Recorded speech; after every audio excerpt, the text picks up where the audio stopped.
You know what I'm thinking of doing? Just reading the New York Times back to front every day. That's got to fill up all my time. That's hard.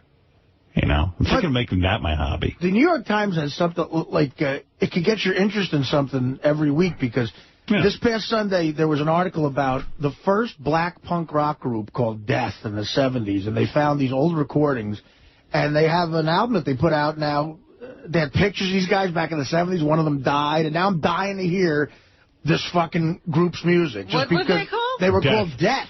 Wow. And they were a black punk rock group in Detroit in the early 70s, and they just never got a deal. Ooh. Supposedly Clive Davis turned them down in the 70s. They wanted them to change their name and all that stuff. And I just read an article about it in the art section, and now I'm dying to hear it. And it just Fred, you got any Death?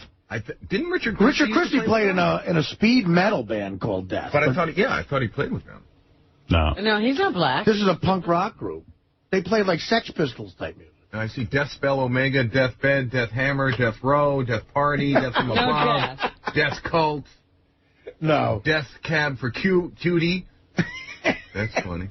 All right, well, I got to take a break anyway. Death by Stereo, Death by So are you Type. really giving up chess, or is this like a momentary, I'm pissed? Hold on a second. Fred's still talking about Death. Yeah, you got it? Death? I have Death. I don't know if it's the group that Artie's talking about, but this is Death.